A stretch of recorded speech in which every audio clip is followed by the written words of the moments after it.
Friends and enemies, welcome back to the CBP. The usual, Wednesday night, Tuesday night episode here. We're drinking some sizzly waters, drinking some regular waters with Brent and Mark of the Two Stewards show. I got a diet butter. Nice. Yeah. That's good. No spice in that one. I should do the ads. I should do the ads first. I'll try and get through them quick here. Easy DNS, best place for you to buy a domain, transfer a domain, use a domain for a website. Do you guys use Easy DNS for Two Stewards? No, we don't. Who do you use? GoDaddy. Oh, God. We got to get you over to Mark. Go over to Mark and use the code CBP Media. Get 50% off whatever you buy. You guys are using the code. I don't know what kind of websites you're starting. I haven't seen any, but soon enough I will, I'm sure. And then the second sponsor, Bull Bitcoin. You won't find a more extreme group of people than Bull Bitcoin. Mm-hmm. I'm pretty sure. My wife, Brent and I, my wife, were talking before you got here, Mark, and she thinks Francis is quite a character, to put it plainly. He is. He's a very nice guy, but we listened to him for like 2 hours on the way to Washington one time when he did Tom and Nick's show. I still don't think she knows really what he's all about, to be honest with you, except that he's a bit of a firecracker, but in the best way. So if you're going to buy Bitcoin, you want to pay your bills in Bitcoin, Bull Bitcoin is the place to go. They got the best team there. Obviously, Francis is the leader over there. I don't know what our code is, but you get $20 when you fund your account. Is that what it is? I'm pretty sure. Yeah, $20. Yeah, 20 or 21. Okay. Yeah. Are we going to use our code or yours? Well, my code's going to be in the description. I don't know, what yours is going to look like, but yeah, you get the idea. And head there, buy Bitcoins. Okay, so boys, first of all, thank you for making the trip. Yeah. Thanks for having us, Joey. Dude, I love having people in the studio because it's a better conversation, especially with two other people. Like you have these guests. You guys know this because you do a show, which we'll talk about, but you have guests who you really want to talk to, especially when there's like two guys running another podcast like you guys, or two guys like the Bitcoin Magazine guys we had a little while ago. It's just easier to talk to people when they're in the room as opposed to, you got some latency, you got camera problems, you got this, you got that, right? So I'm glad you guys are here. Tell people, for those who don't know who you are, maybe like a little bit about yourselves, but also about the Two Stewards show, and then we'll go from there. So my name is Len. I think the latency is with your brain. Sorry, what? You go ahead, Brent. Are we live? You start. Yeah. Okay, so I'm Brent. Mark and I, we come from the real estate space, so that's kind of our angle. And we started a show called the Two Stewards Show. And our perspective is, we both have a faith background. We're Christians. And so we like to talk about kind of this whole scene, Bitcoin, economics, money from a Christian worldview. So that's kind of our bent. My background, I don't know. I'm from down the road from you. Yeah. And I came here. There was no tents, like you said. Very strong neighborhood, yeah. But no, yeah, there's you kind of notice there's a lot of changes in our city and things that, how can we be a force for good in the world around us, right? Mm-hmm. That's kind of what turns around in my head a lot. How did you guys come up with the faith-based economics podcast? Because, these are not simple bedfellows, I don't think, like religion and the economy. Some people treat the economy as their religion. Some people say Bitcoin has become a bit of a, pseudo religion, pseudo cult. But I mean, I listen to a lot of shows. I don't really hear anyone talking about religion and the economy together and what it means to be, I think, someone who cares deeply about their faith and also, is trying to make a bit of scratch. How did you come up with this? Like, is there like a whiteboard somewhere that needs to be immortalized? Like, here's the ideas we had. Like, we're still working on the whiteboard. Well, economics and theology are both pretty dry, like you said, right? They're both kind of like, do I really want to study economics and do I really want to study theology? And combine them, it's like, oh, okay, is this going to be good? But no, surprisingly, there's a lot of interesting connections, right? Because economics being, how do you use your time, right? How do you store the value of your time? How do you economize, right? And I think the theology side of it is, how do you look at all of these things from an eternal perspective, right? Because we're looking at how do we economize our time in the present for the present's sake. There's benefit to that, but then looking at, okay, well, what is the point of being here The eternal perspective. So do you believe in eternity? And if you start asking that question, you start thinking about, okay, well, where do I put my time, the value of my time on an eternal time scale? So, Yeah. Which, talk about time preference, right? That's a long time horizon there, boys. Yeah, I don't think a lot of people are thinking. Last time I checked, CASA's inheritance plan does not have an eternity option. So I don't know. Okay, so let's talk about that a little bit. Maybe that's a good place to start. We are in an economic moment here, and I think a cultural moment as well, where there is almost no focus, broadly speaking, on what comes next for your kids, for your grandkids, for your estate, for your name, for members of your community. Some people don't even have a community that they call themselves a part of. How did we get here? What happened in your view? You guys are both part of a faith community. I'm not. I was raised Roman Catholic, but I don't practice. I don't have what I would call a faith community around me.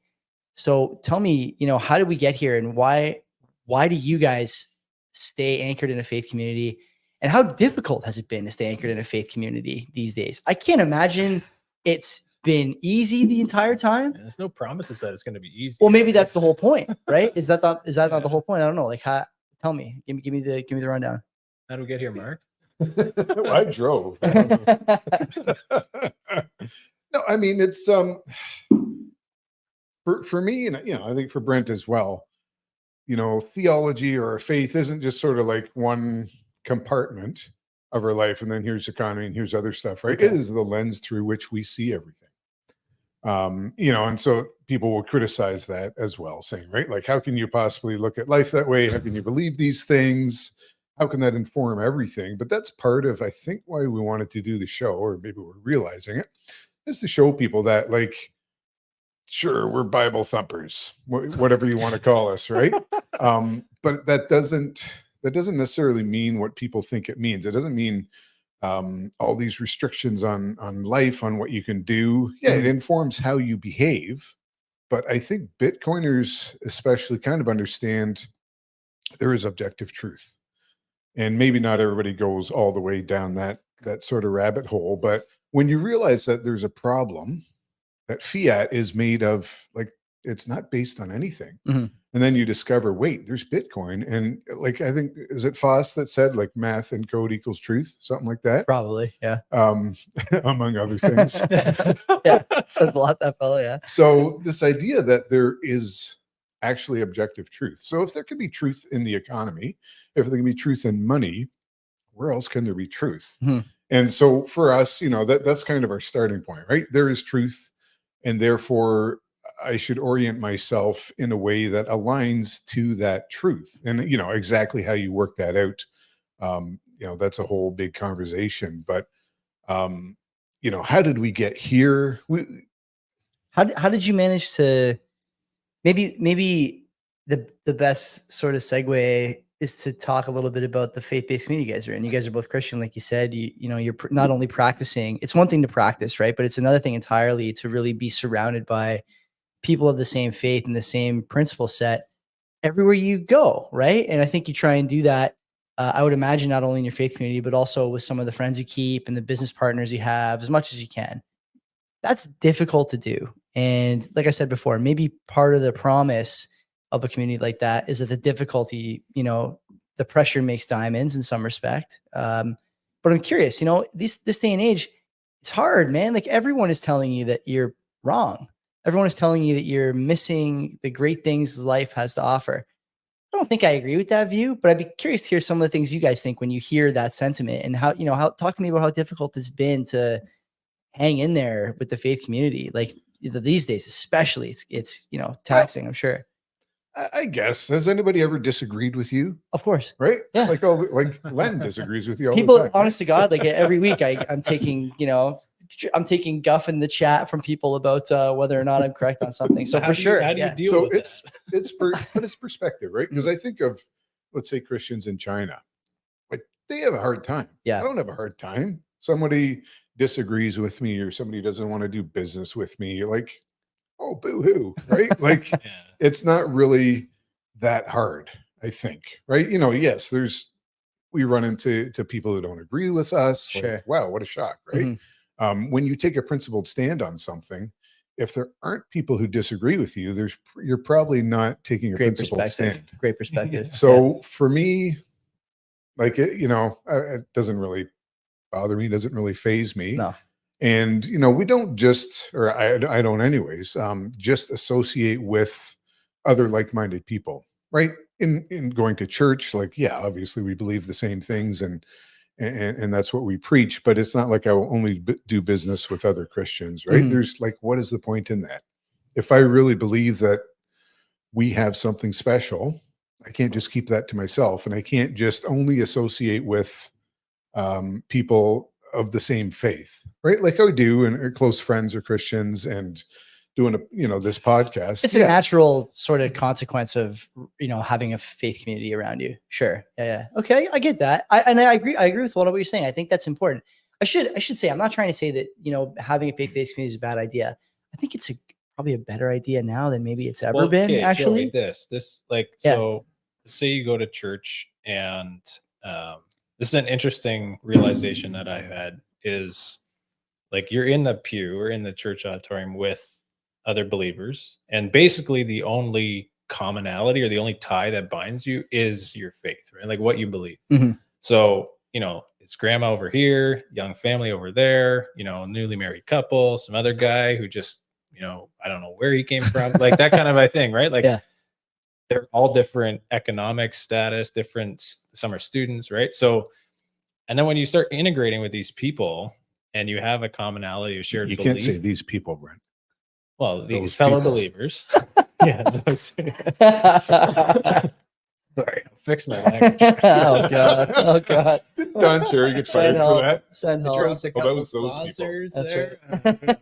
But yeah, so you go to a Bible study with these people. There it goes again.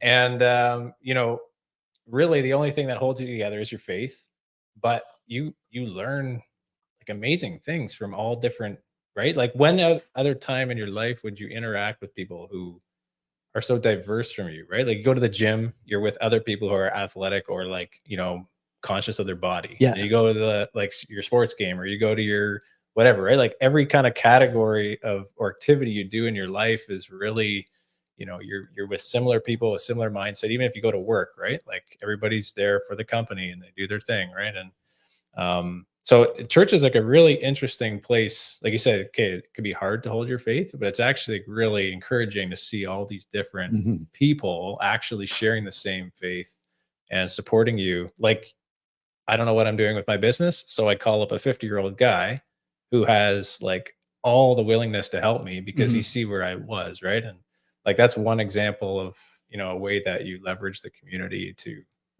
help each other. And yeah, I like so much that. beauty in that. I think that's a great way of thinking. One of the reasons I wanted to have you guys on, I listened to your show, maybe not every episode, but pretty close. And I'll be honest, I have a soft spot for it because I think that even though I'm not, like I said, in a faith-based community, I find the older I get, the more I see value in some of the stuff that 20-year-old me was just so reflexively against. Wait till you get to Mark's age. How many? If That's you like get 60, there. 70 years away, or Yeah. like what are we talking? No, but it's true, right? Like I think the one thing I would say, and I've said this to people before, it's kind of nice walking by a church on a Sunday and seeing everyone there. They know each other. They care about each other's well-being. I think broadly speaking, anyway, I won't say, there's probably drama in every church community too, but Full of sinners. you know what I mean? Like that's what you expect when you get a group of people together. The thing I think I would find value in is, the thing you guys are saying about one having a sort of a principled stance that it's like a pedestal that you're difficult to knock off of, you find value in that, and it anchors you and it gives you something through which to view the rest of your life. Even if that thing is wrong some of the time, you're going to do a lot better than people who are just operating by the seat of their pants all the time. And that's where everyone else is. The other thing is that, a sense of community can shield you from a lot of the nonsense that we see in society, on TV, on the news. I joke with people all the time that my wife is sick and tired of me, sick and tired of hearing me talk about Bitcoin or whatever. But, I have Yours too. I know all of us are suffering the same fate here. But like the thing I always say is like, it's funny to joke about that. But at the end of the day, there are people in your life you can talk to about things that matter to you that are completely, perfectly juxtaposed with things you see on TV. Great example, like this idea that Boeing had a plane, I guess, yesterday that, suffered some turbulence. A 70-year-old guy died during the turbulence, had like a heart attack, 30 people hurt, 70 people died. CBC today, in their infinite wisdom, put out a story about how climate change is causing more deadly turbulence in the air. And so, like a lot of people have that story, fed to them in their news feed or whatever. And what do? They process it alone. They internalize it alone. They read it alone, and they don't have anyone to bounce the ideas off of or express doubt to. And so it becomes part of the way they think. But for us, I don't know you guys that well, but I bring the story up and we're all just like, come on, like CBC again. Oh, they're back at it. Like you have this little community of people who thinks the same way you do. And that's not to say they always agree, but they think adversarially about the things that come from outside the community. That's important. So how important that was during COVID. See how important it is when you're raising a family. And I think you see how important it is in economics too. So tell me, maybe let's move to the sort of next subject here. What about your faith has guided some of your views on economics? This is good. And I'll be disappointed. I don't know if your sort of subsection of Christianity cares about that story where Jesus flips the tables in the marketplace. Yeah. You guys like that one? So yeah, that's a good one. Yeah, so please make a reference to that story, or a lot of listeners and viewers will be disappointed. Need that on the show. How do your listeners know about that story? I think they do. A lot of Roman Catholic kids, like I'm sure we know. Everyone knows that story. It's a great one. Yeah, so that's you can always take these stories different ways, right? This is Jesus goes into the temple, and there's people changing money, doing commerce, which technically some of it could be allowed, right? Because how far back do we want to go? So if you're going to the temple as an Israelite, you had to go once a year to make a sacrifice. Okay. Right? We don't do that anymore because Christ fulfilled the Old Testament and some of those laws, especially the ceremonial laws, right? Which included sacrifice. Okay. So, if you were doing okay, you would bring like a spotless lamb from your flock. Right? Oh, okay. If you weren't wealthy, you could sacrifice like a pair of turtle doves or something, right? So like just small animals, and maybe you couldn't catch them, but you could go buy them outside the temple, and that would suffice for your sacrifice. Right? So what happened is kind of what we see now, which is what a lot of Bitcoiners also are not impressed with, is that you had people with predatory merchandising, predatory practices in the house of God, right? And Jesus is like, this is my Father's house, and you've turned it into like just a den of robbers, right? You're taking advantage of these poor people, because it's not like they were there, just like altruistically, like, oh, here, you need, like they're taking advantage. They never are. The guy selling the sacrificial birds almost never there for altruistic reasons. Yeah. Right. And the money changers, and just making a big place of commerce. And I can look at a lot of churches today where it's the same thing, right? Talk to me about that. What do you mean by that? Well, so I'm not about always throwing people under the bus, but sometimes a little bit.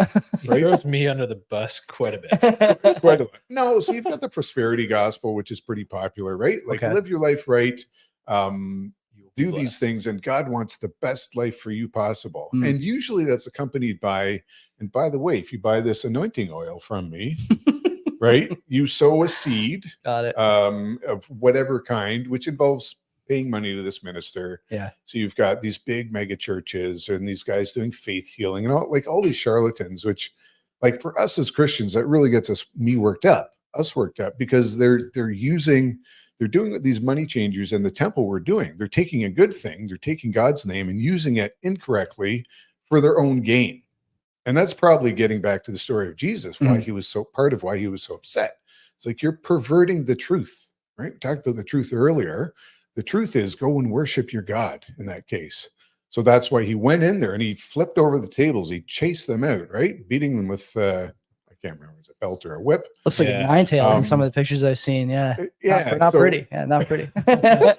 And so the idea of you can have a righteous anger, and that's what Jesus exhibited at that point, Mhm. because they were perverting the truth and also taking advantage of the poor. Okay. Well, the other aspect is like this heart position, right? Because outwardly, yeah, you have to do this ritual, you have to do a ceremony or a sacrifice in the temple, and that's like your act of worship that will bring glory to God. But Jesus came to kind of turn these things, to kind of point to the underlying truth of the law, like, okay, we are sinners, we can't do this in and of ourselves, we need Jesus Christ to save us. And it becomes a matter of your heart, right? Like what if you're selling these animals in the temple and trying to rip people off, Mhm. are you doing that as an act of worship to God, or are you trying to, right, like what is your heart position here? I think that's kind of the more important thing. Okay. And so like in the modern kind of economic picture, what are you guys thinking when you see, as far as the faith lens? And tell me if I'm way off on this, but when I hear you say that your faith is the lens through which you look at everything, I don't think that you mean like I have to like there's got to be some passage, down to chapter and verse where I can see what decision to make here. What I more think is like what you're saying, Brent, about what should I be doing here to make a faith-based decision that makes sense for where I see myself in the eternal perspective, as you guys said earlier. What are you thinking about when it comes to stuff like, I don't know, you guys are in real estate, for example. I don't know what the Bible says about real estate. I have no idea. Maybe you guys don't think about it that much either. I'm not sure, but I think there's a lot of people these days who would say that, the people who own 100 different doors or whatever the terminology is, it's not really the Christ-like thing to do. People who own too much Bitcoin and are not willing to share it, it's not really the Christ-like thing to do. What do you say? Yeah. Is it? Am I Well, wrong? it's Are easy they to wrong? pick a passage out of scripture. I think Mark said, like, take it out of context. Yeah.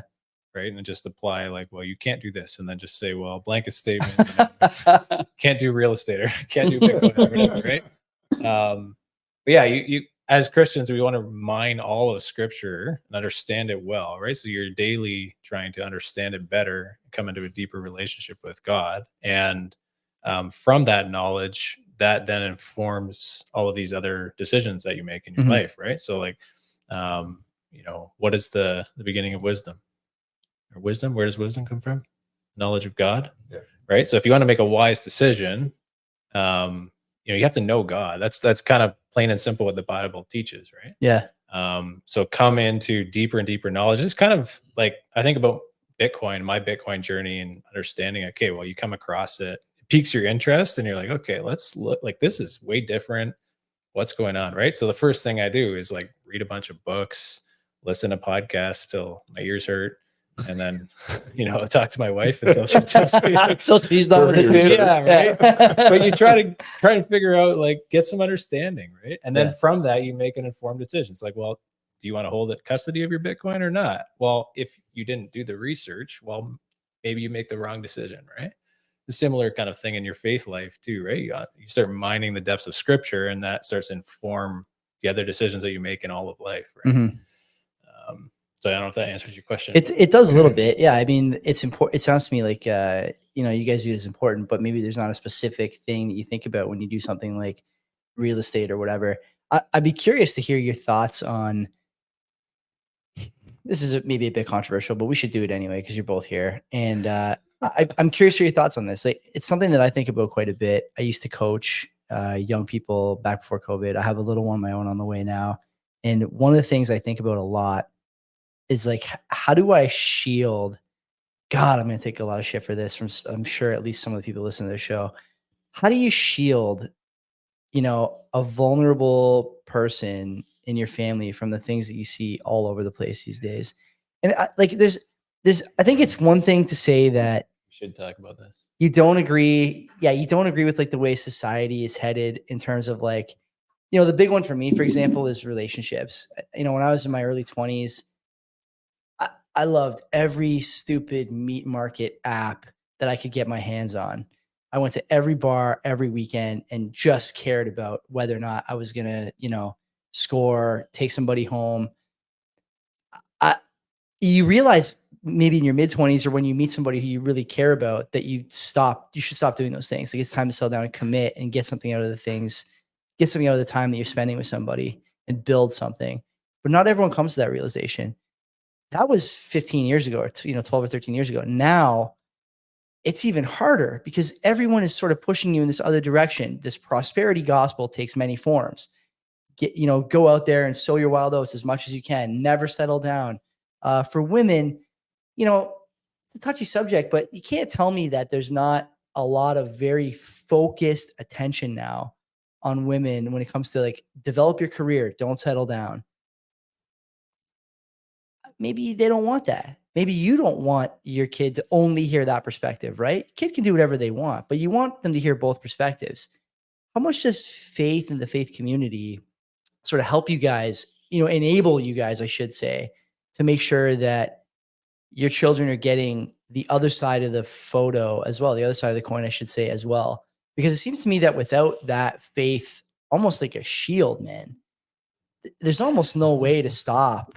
You're using biblical imagery. It's an onslaught. God is It our is. shield. It is a legit onslaught. Like it's and my Instagram, by the way, is not even. It's not even like that's not my algo. Yeah. My algo is like retro video games and calf injuries, like Well, whatever. Whatever I Call can it Google it. spiritual warfare. Yeah. Right? Yeah. Like Okay. it's- Tell me about it. I don't know. Yeah. Spiritual warfare. Like the reality is we're in a spiritual warfare with, raising kids too, right? There's hostile force. You could think about it. It sounds kind of tacky, but it's like, there's hostile forces trying to get you to turn away from your faith, from God, right?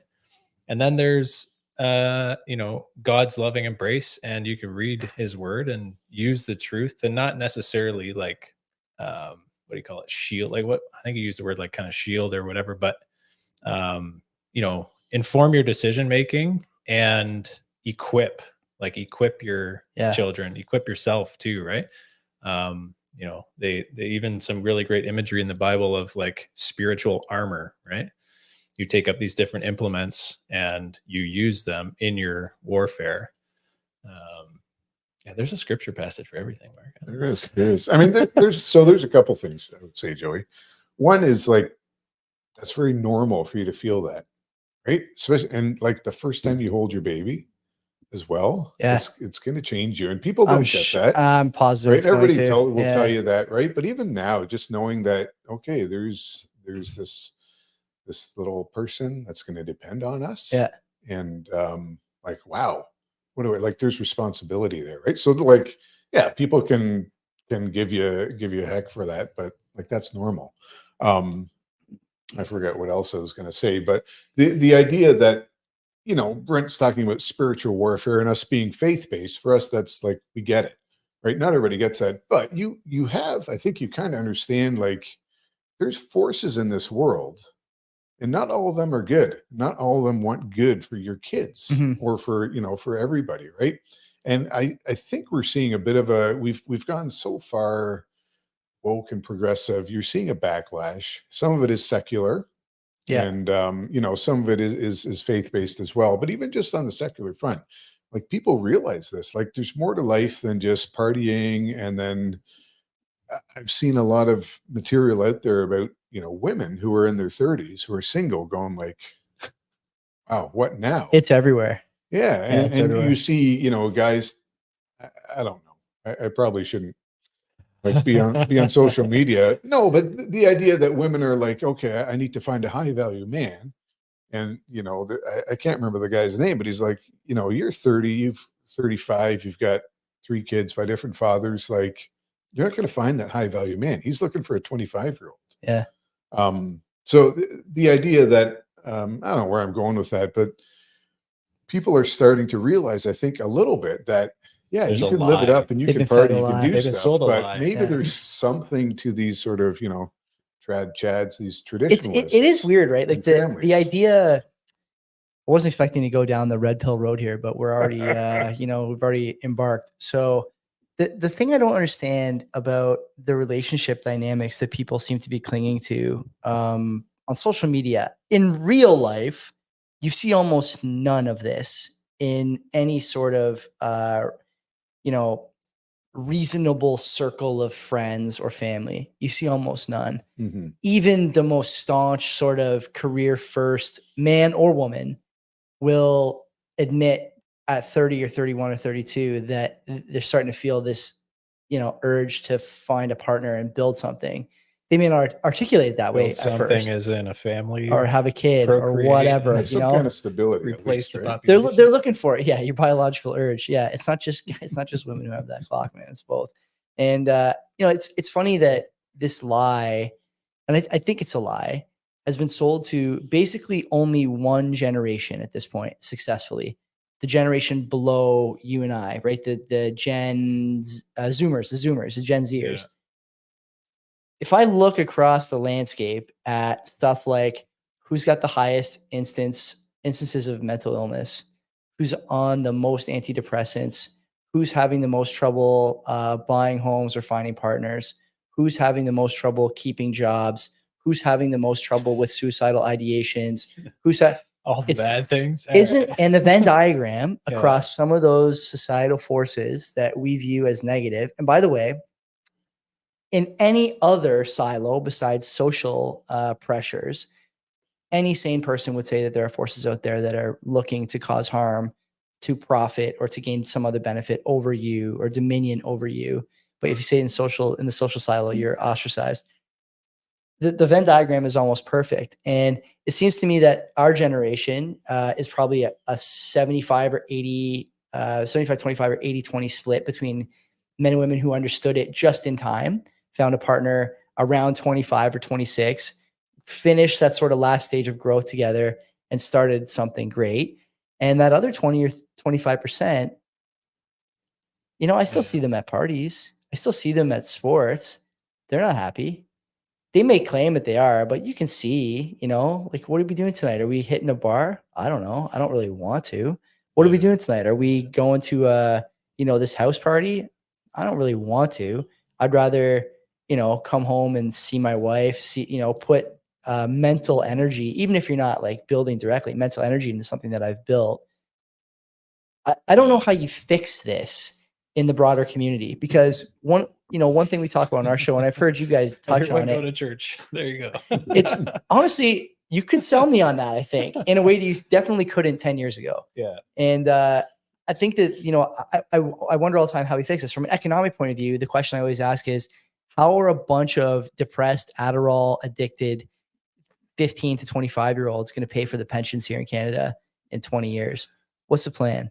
How are they going to keep the birth rate up? What's the plan? And by the way, these people who are immigrating here, it's not going to help your birth rate problem, because guess what? They can't afford anything either. They can't get jobs either. They're out at bars too, and they're making bad decisions based on the pressures that we had all these years. How do you fix it? You guys, I'm sure, have thought about this since you both have kids. You're in this community of people who are like-minded, and I think countervailing in a lot of ways to what you see all over the place. I think part of the reason we started the show is because we realize what we have been blessed with, and we want to help other people understand it and maybe share that perspective. But that's what stewardship is, right? So our podcast, the Two Stewards Show, we're trying to, look at all these things from a Christian worldview. But stewardship is basically just realizing that what you have is not your own, right? Like, it's been given to you. And so we believe as Christians, like, God is the one who gives us, our time, our talents, our relationships, our money, like all of the things that we have, even just the fact we're in this room, right? Like, talking to people, like, this is a blessing from God, that it, and we quite literally believe that all of those things do not belong to us, right? They're like in the span of eternity, right? If you have eternal perspective, you realize, like, hey, God has endowed us with all this stuff. Now what? Right? What do we do with it? And that kind of gets into the purpose of, like, why are we here? What are we doing? Right? And maybe this is deep. No, but it's important. You're going down a path that people. It's true, right? Yeah. They don't have to go down. Yeah. And so, you asked a little bit earlier about kids, like, what do you do? How do you protect them? It's on And my then mind. what Like happened it's to like a kids rush today? the last like few months, right? Like all of Yeah. a sudden it's like something, it's not just hypothetical. You have to start thinking about it. Yeah. And like what happened to kids today, right? So like one thing, and I'm not a parenting expert or an expert on anything. No really. such thing, right? That's what everyone says. Yeah, Yeah. exactly. But kids, like you can tell them stuff till you're blue in the face, but they watch what you do Mhm. and how you act, right? That's where they learn, right? So you have to be consistent in your life. And, you know, if you say that you believe something, well, then you better live that way because they'll call you out really quickly if you don't. Mhm. And then if they see it enough, well, they're probably gonna live the same way as you, right? If you say like, you know, we're Christians and you know, you gotta behave properly, but behind closed doors you act differently. You know, there's so many examples, right? They're gonna see that and children especially will pick out hypocrisy very easily, right? So when you're going back to like kids today and the high levels of anxiety and depression, like, yeah, we're seeing that, right? But where does that come from? I don't Right? know. Yeah. I'm pretty, I don't know, on our podcast, anyways, I'm always, you know, giving grief to the kids with purple hair eating avocado toast, right? And with no sense of responsibility and all that stuff. But like really, like I shouldn't. It's not their fault because where did they get it from? Kids learn at some point, you're an adult, you take responsibility. But if you've been trained a certain way your whole life, like where does that come from? It comes from their parents, You say it's the family before unit. them, Yeah. Okay. and the generations before that, Okay. where responsibilities were not, you know, have lost their importance, Yeah. where your rights is what Yeah, matters. the other thing too, Joey, is like shepherd their heart.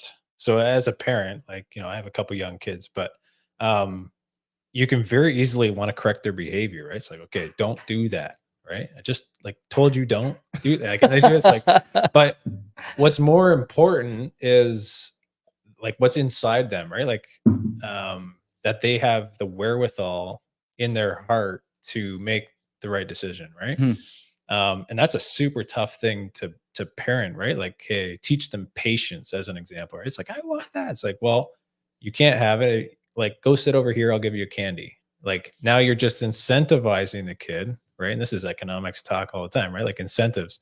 Well, what's the incentive for the kid to behave properly? Is the candy he gets on the couch when he watches TV, right? He enjoys that. Well, Yeah.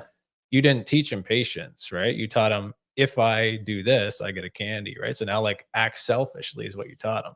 Mm. So taking all of these like daily examples, it's so hard as a parent to try and do this, but Thank you for that. That's good. Looking forward that to is where like this shield comes up, right? Like if you want to try and shield your children, like give them the power, like teach their heart basically to make an informed decision.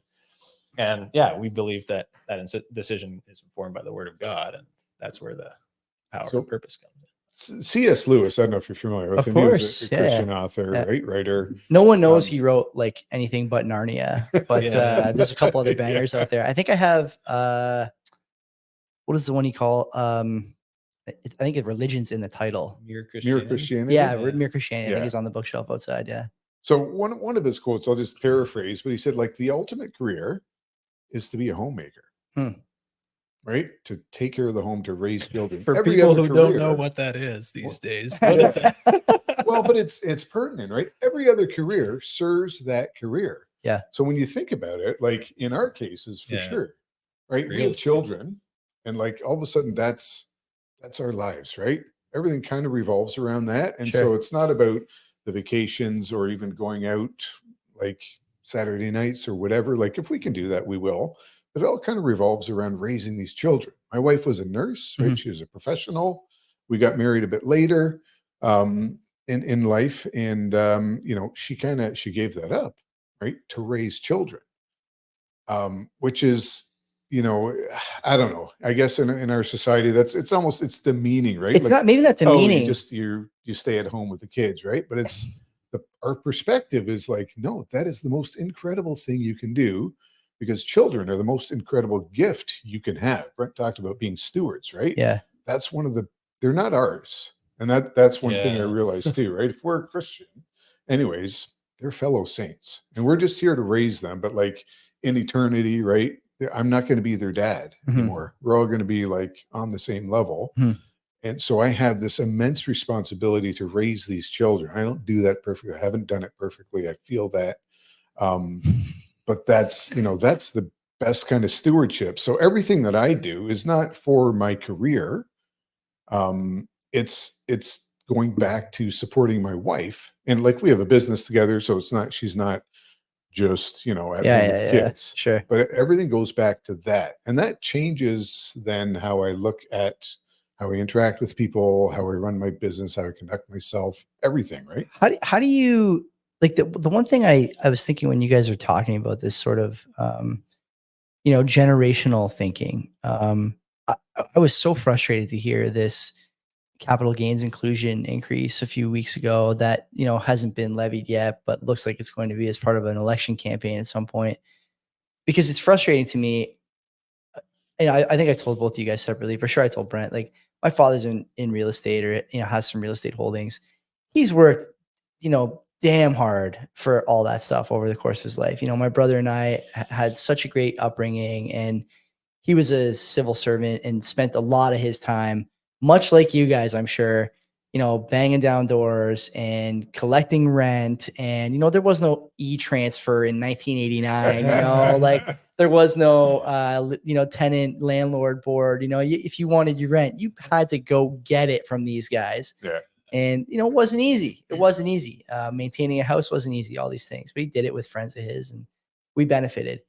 The reason I mention that is because when I think about this capital gains thing, and I think about what you guys are saying about, how families who pass on poor habits to their kids find that those poor habits compound, and now the purple hair avocado aficionados who want nothing more than just to hang out at home and munch soft toast.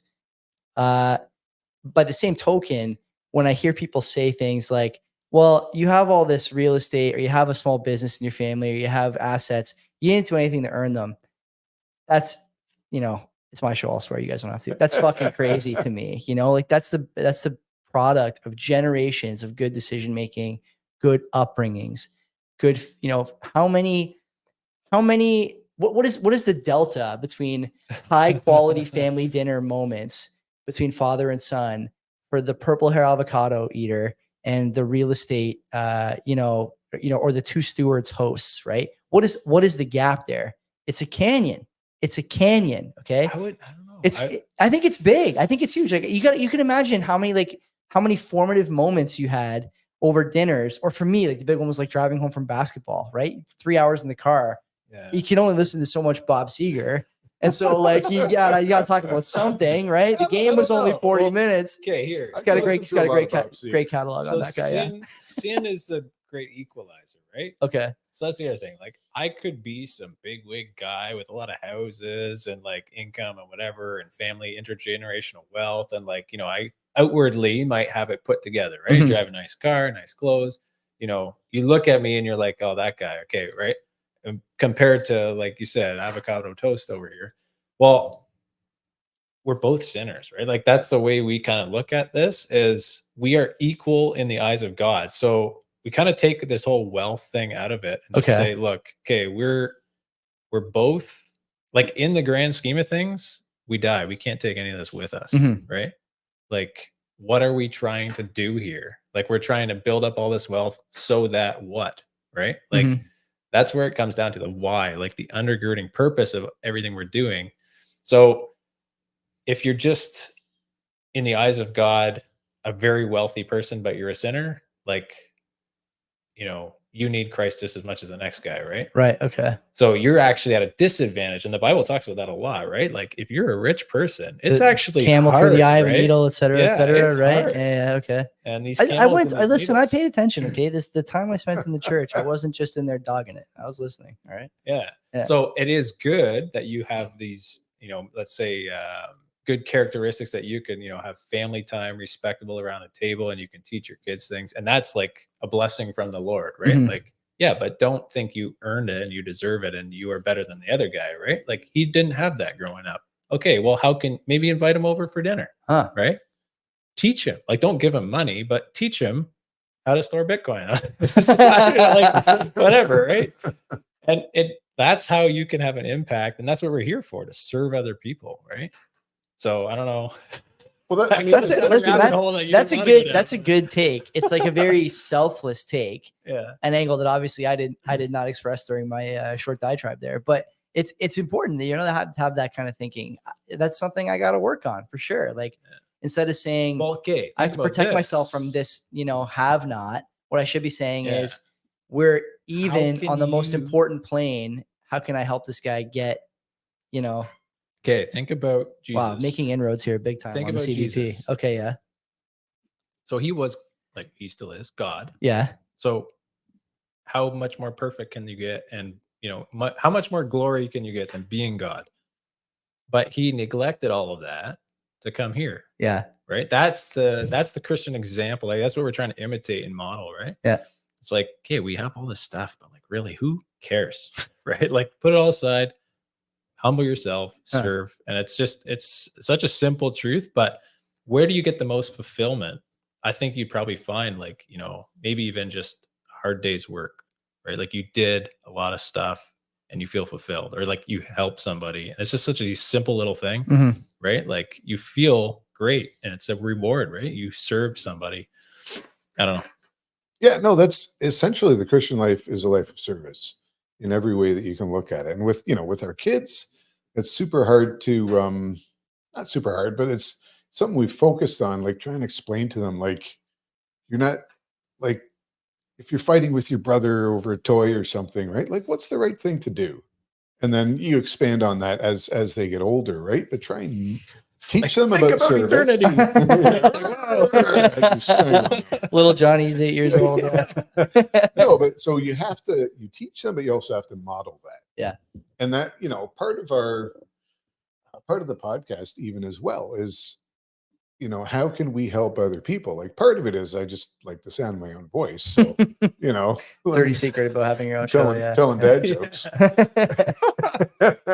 But no, like genuinely, how can we help? Right? We have different areas of expertise, whatever, right? I'm more in the short-term rentals, so I do classes, I talk to a lot of people about doing short-term rentals, and it's not about what can I get, right? If I can help people, then I'm happy. I got to make a living too. Sure, And, of course, yeah. we do that. Yeah. But there's room to just help people out, and just to serve others. So it's kind of like in life, can you find a way to serve other people, which is a different way of looking at it, right? Like, how can I help somebody, or how can I serve somebody today?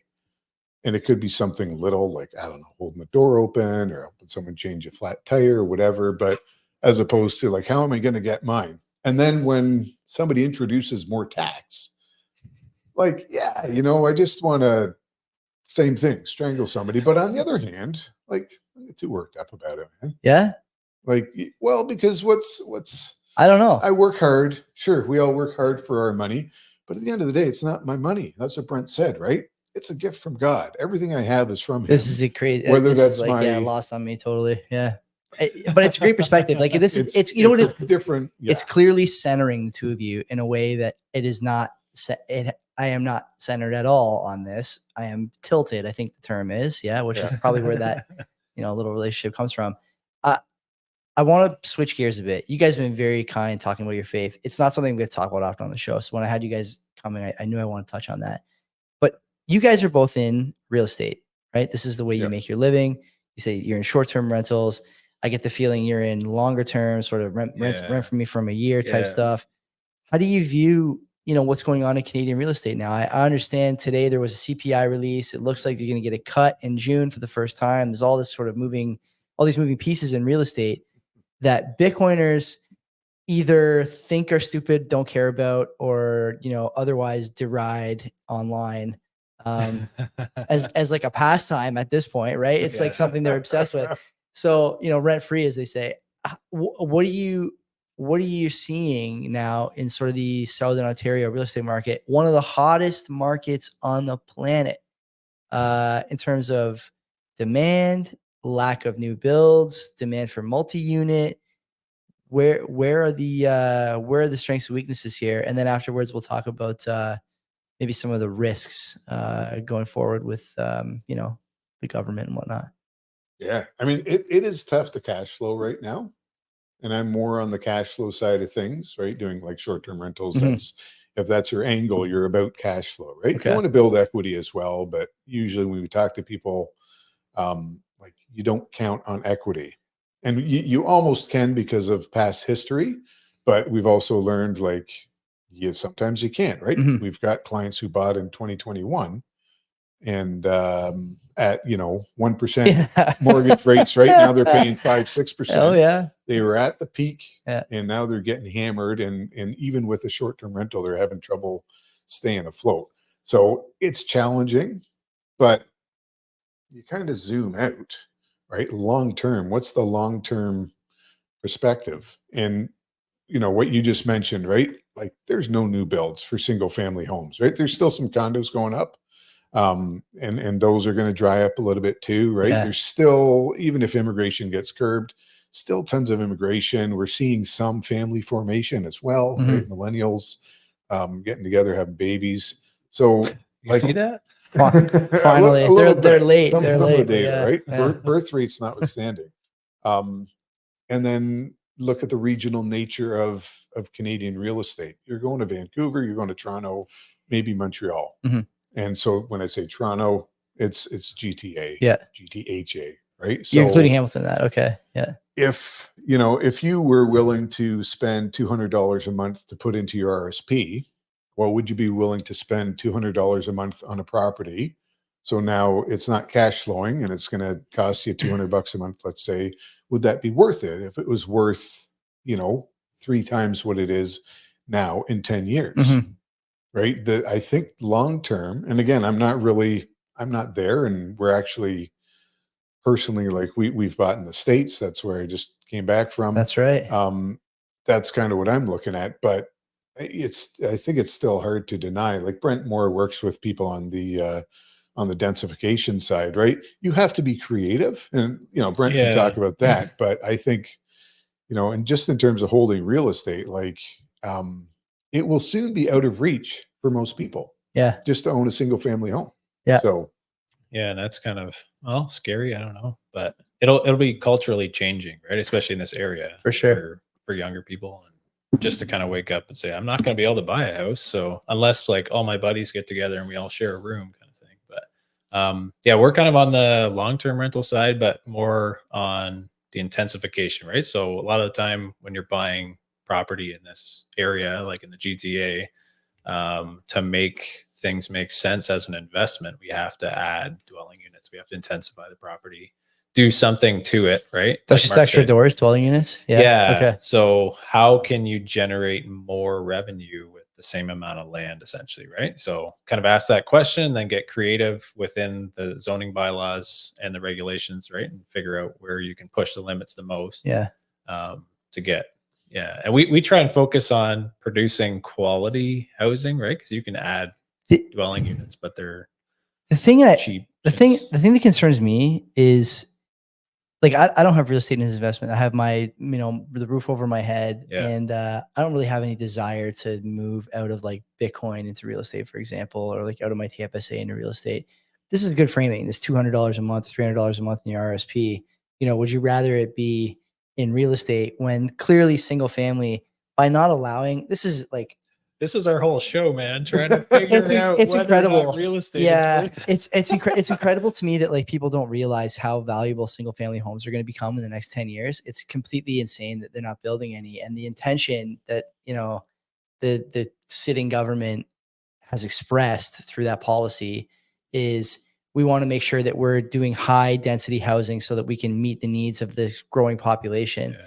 And what they're doing instead is making sure that no one, no matter how well you do, ever gets to buy a single family home, because they're going to become the scarcest thing in the market. The concern I have is like twofold, really. It's that single family homes are critical for family formation. And number two, single family homes are important to feel like you're in a community to which you can give and support. Even, I had a friend on, this guy who goes by Bitcoin Scribe, when Len was protesting the Bitcoin Magazine show. We were talking about how one of the problems that we're having here in Canada, and it's similar in some of the United States, some jurisdictions in the United States as well, the thing is, when you have a condo, it's not really yours. It doesn't feel like yours. Even these sort of high-end condominiums with like the, you know, extremely porous Chinese marble on the counter and the, you know, stick-on subway tile backsplash in the kitchen. It might be nice to have a glass of wine there, but it never feels like home. And if it doesn't feel like home, you don't treat it like home. And if you don't treat it like home, then your behavior in that neighborhood or in that community is influenced negatively, I think. It really bothers me. And, you know, the other concern, like from an economic point of view that I have is, you know, who's to say that at some point, you know, I'm not going to be able to sell my primary residence and move to a smaller place or a bigger place or make a change that's beneficial for my family. Or, you know, if my father or mother gets sick, I need an in-law suite. You know, if I want to move, they're going to tax my primary because they're so starved for money. And there's so many people that are never going to have a primary like mine that will just vote against me over and over and over again, literally coming over by the boatload every day, plane load every day. Yeah, you know, real estate is a sitting duck, so to speak. Big time. It's taxes and regulations. Right? It's actually nuts to me that people don't realize this. You guys realize it. And so I have to ask you, how do you sleep? Are you sleeping at night? Like, do you care? Does it bother you? Like, we got Bitcoin. That's what helps me. But I mean, you guys are, you know, teaching classes about it, for example. That's good information for people. The problem is that the rules just change willy-nilly. So how do you guys adjust? How do you, you know? I think the short-term rental space has that more frequently. Yeah. Airbnbs for sure are like a crazy, like, talk about a target. It's but you know unfair. What? Okay, look, the reality is everyone has to live somewhere. So they close one door, like another door opens up. It has to, right? Good metaphor so there. If they real estate. They're all the metaphors. So, like Mark mentioned this on another show we did. Great. Not even wearing my dad joke shirt. I am. Man. Yeah. I'm work today. I like it. Great. Well, so he was saying the other show we did, like, okay, if they, you know, say, okay, Airbnbs, you can't do them in an investment property. Yes. Well, now all the homeowners can do them and they're making bank, right? So now everybody's just going to, like, there'll be more coming on in a homeowner, right? So the inventory will just shift and like things change like that over time, right? So if people need to live somewhere, the government's not, I mean, never put it past them, but they're not going to go to a point where they're just literally legislating people into tents because whatever, right? Well, if they do that, we got bigger problems anyways. Yeah. Okay. But so one thing about condos. Yeah. So there's a bit of a chicken or the egg thing scenario here. Like, why are so many condos being built? If there was not demand for them, right? If it wasn't people who aspire to that kind of you should know. You should know. lifestyle. I mean, you guys know better than me, but when you build a condo, you have to sell like what 2/3 or something before the condo goes. Before even the stake goes into the ground, right? Is that the whole thing? Yeah. Okay. They're toning it down, and there's kind of a shift towards purpose-built rentals rather than condo, right? Condo, you can own a unit in the building. Purpose-built rental, they weren't building that, but if they open financing up for that, Okay, so there's demand. Chicken egg. Yeah. Well, but you're talking about, like, it's so hard for people to, you need to have the single family homes so that people are open to family formation. But like, I don't think people were, right? Maybe people are thinking about it more now, but I think if there wasn't that demand for this kind of lifestyle asset, right? This kind of home, if there was more demand for single family homes, maybe they would have been built more, right? That's a great term, lifestyle asset. Yeah, for condos. And true. I mean, you can talk about like Chinese laundered money and all that kind of stuff. Well, no, Joey never does that. Very popular. Yeah, very popular. No, I mean, it's had an effect. I didn't show you guys the tour of the basement. There's a couple of closed doors there where I'm running casinos. So look out. Like, this is, I don't know. This is a side note, but like, what a laughable country we have. So, just as a real estate investor, I shake my head, but also as a Christian, like, we have we're supposed to be the nice guy country, right? Like, you think of the Mounties and Paul Gross. Nicest people on the planet, right? That's what everyone says or used to. But we're just an open door for money from all over the planet, from corrupt dictators to like, you name it, right? Sam Cooper does a lot of, the best. You follow him. Coop's the best. Yeah. Willful Blindness. That was a great book. Like, just really eye-opening, right? about the levels of corruption in this country.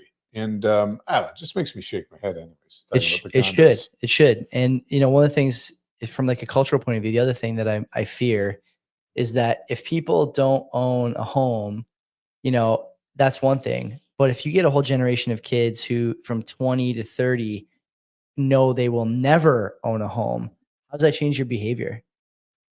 Man, I had a hard time saving for a house because I was just so short-sighted, but eventually like smartened up and was able to do it with little help, of course, from like my father. But, looking back, if I had thought in my 20s that I could never buy a house, man, I can just imagine what kind of wild child I really would have been. Like there would have been no, angel to match the devil on the other shoulder saying, hey, maybe don't spend another $50 tonight. Maybe don't spend another $50 this weekend. Maybe don't, because you're thinking about that stuff. When you can aim for something, you try and get there and it changes the way you think. But if you can't, I can just imagine. I'm speaking obviously out like entirely for myself here, but I can just imagine that it would have been a lot uglier for me.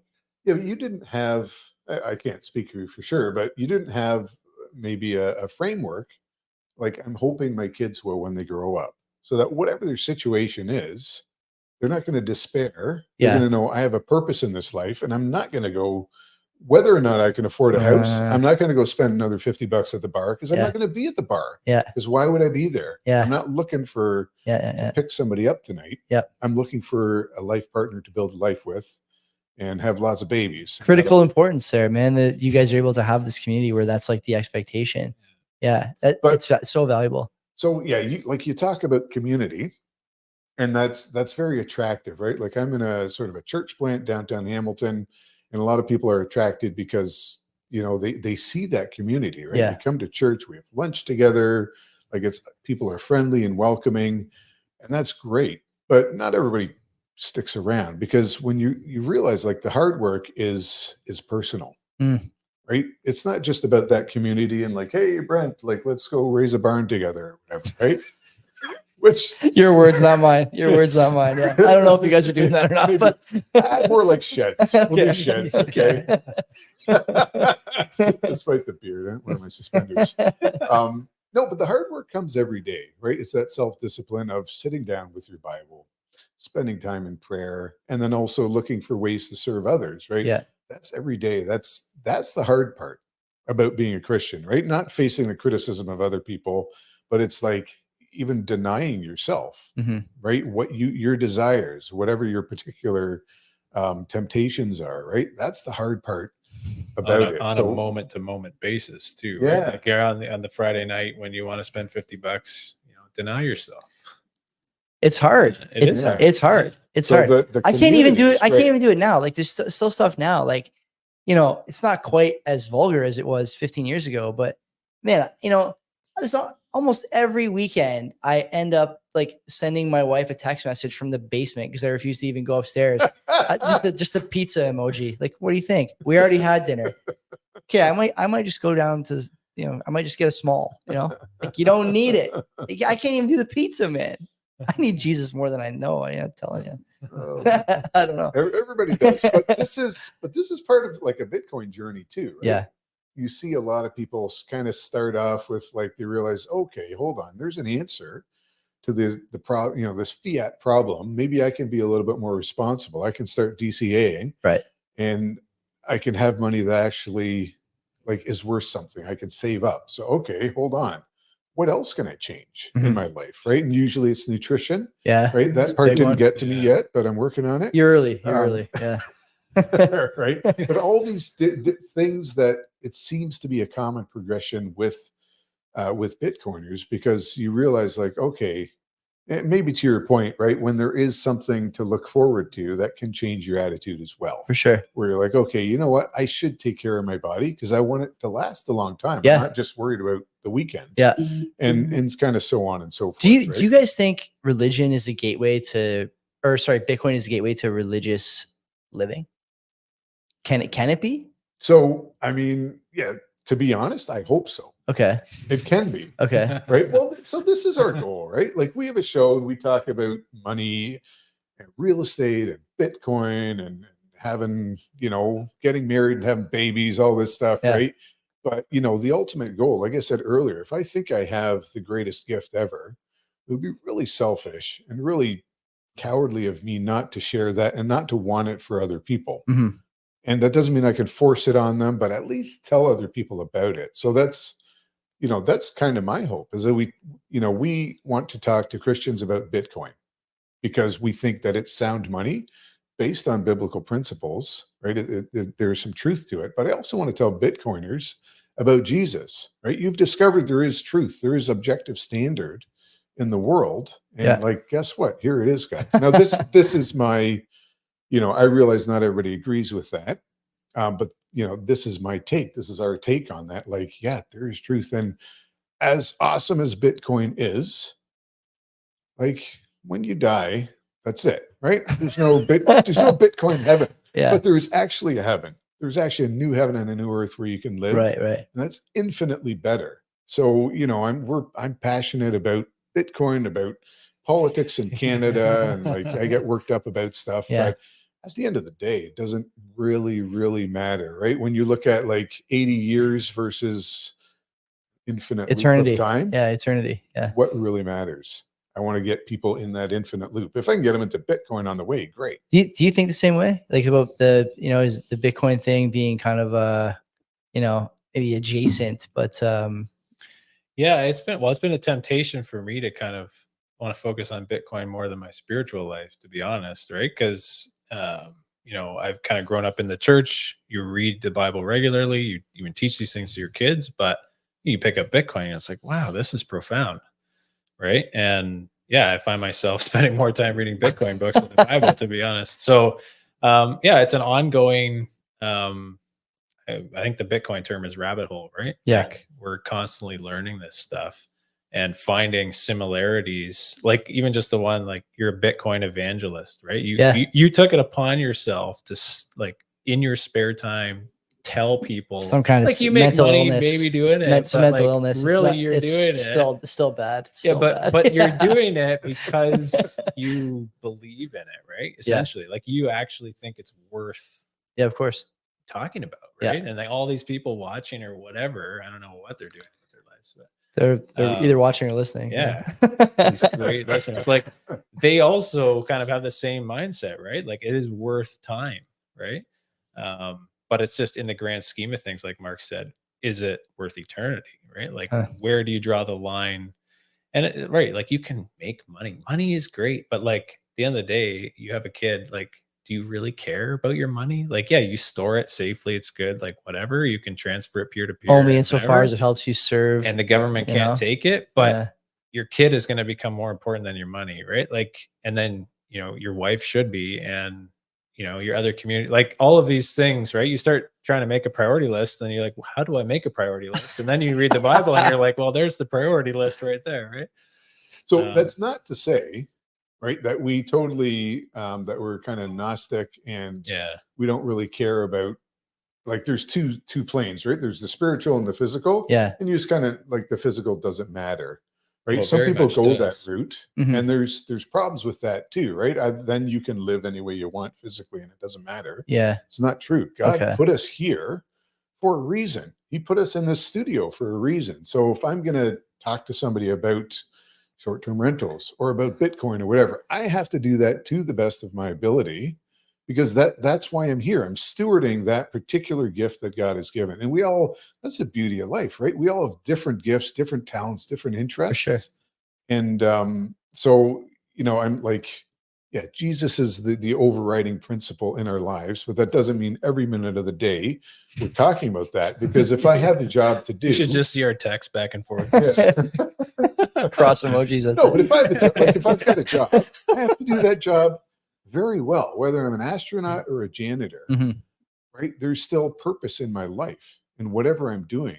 I'm not doing it. Let's say you were my boss. I'm not doing it for you. I'm doing it for my big boss, for God, right, to please him. So everything I do, go above and beyond. So everything in life has purpose as well. And it's not all, we don't always just sit around reading the Bible, or we've read The Sovereign Individual, right? Sure. Holy Writ. Can I say that? Is that good? Okay. Some other time. So I guess maybe, the last question I have for you guys. You guys both seem, you're both well-spoken, committed to your faith clearly. And I would guess that you have, a pretty substantial footing in your church communities. Or I guess you guys have the same church community, in your church community. How has the reaction been from, the congregation of which you're both a part to your, I don't know, obsession, maybe too strong a word, but yeah, like how do they feel about you guys hopping on the mics every week, every 2 weeks, whatever it's been, and saying like, hey, here's what we think about this and that. And, has there been like a lot of pushback on the idea that people should be saving in Bitcoin, using Bitcoin, thinking about Bitcoin? Because if there's one thing I know about the Christian faith, it's that it's very rarely like welcoming of new ideas in a lot of ways. And this is like, not only a new idea, but it really throws a lot of other things on its head. How's the reaction been from the community you guys are a part of? And if that puts you on the spot, maybe be more broad, how does the church feel about this stuff in general? But I would love to hear, about your speak for the church. Yeah. I would love to hear about, how the community response has been to you two guys. Well, we go to different church congregations. Like we're part of the same federation. Yes, of churches, yes. but we don't worship in the same building. Okay. So we might have different responses, but I don't know. Mark, what do you think? I've had nothing negative. Okay. Right? Yeah, people not everybody's interested in it necessarily. Not everybody gets it in terms of the Bitcoin side of things. Sure. But yeah, no real negative reactions. And the podcast? Yeah, no, I've had people listen and they say they enjoy it. Right? Maybe it's just the dad jokes. I don't know. But, trust me, that's not what people are sticking around. Okay, I'll tell you that right now. My real career is just to be able to tell dad jokes. No, I don't think I haven't had any pushback. Anyways, Mhm. We're doing our best, I guess, in that sense with the podcast to kind of address that audience too, in a way that doesn't confound them or just confuse them. I don't know. We're trying to get through basic stuff and to a Christian audience who has the same value set, right? Right. So there's some assumptions that we make when we do the show that you kind of have a knowledge of where we're coming from. But yeah, people I think are generally receptive. Yeah, and we didn't start with here's Jeff Booth, right?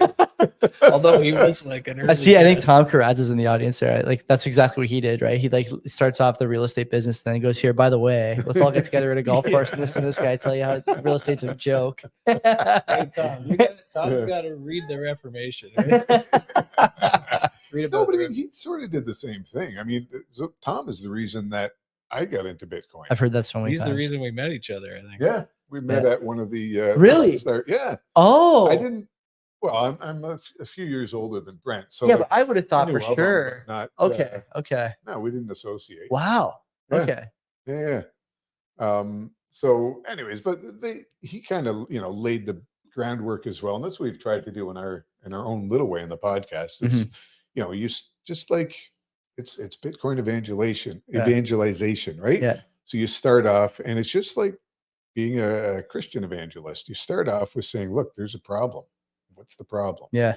Right, and that problem is fiat money. Okay, and if people can understand that, just like in Christianity, that's the biggest hurdle.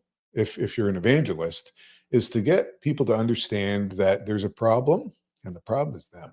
I mean, as a Christian, I say there's a problem. The problem is me, right? Sin. I'm sinful, right? So on the Bitcoin side of thing, it's like, yeah, there's a problem, and that's fiat money. And then, is it really? So you have to prove that, and you look at all the effects, and then, but there's good news. There's an answer, Right? So we've tried to do that on the podcast as well as build up to that. For the 4 people that actually listen. Yeah, we haven't had Joey regularly yet. It's a good show. I'll have to, you'll have to give me the once over before I go in there because I got such a foul mouth now after doing this stupid show for so long.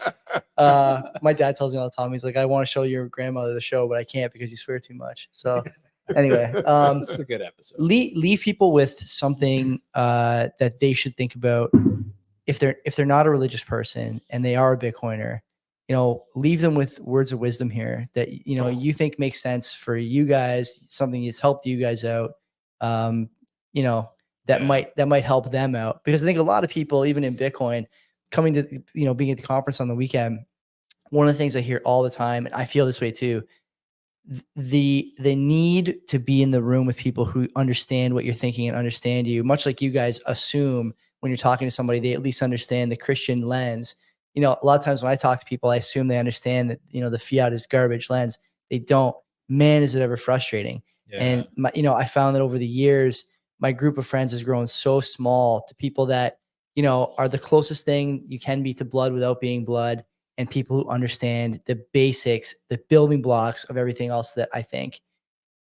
Not everyone has the community that we have. How do you, give these guys some words of wisdom here? Leave them with some encouraging words.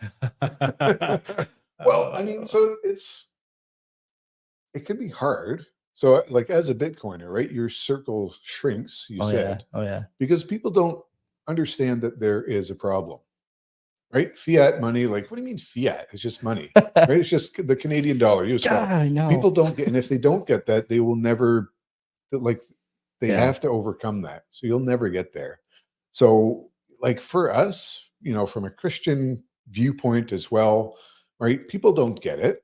We can tell people about Jesus till we're blue in the faith, and we can tell them about sin and redemption and all that stuff. Just try and live.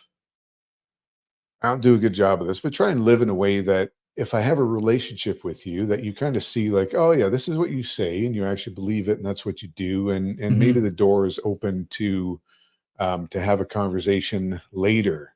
Maybe because most people in Christianity, and I think in Bitcoin, don't come into it strictly from a research point of view. Like some people do, and some people for sure have come into Bitcoin like, oh, I realize there's a problem. But a lot of it's like your friend told you. Yeah. I'll look into this. Yeah, that's a good point. Right? That's a good point. Yeah. It's the same for Christianity, right? Most people don't come into it because they've researched and they know there's a problem and there's something missing in their life. Some people, yes, but most people, it's like based on relationships. Yeah. People they know that they've gotten to know over time. That's a great point. Yeah.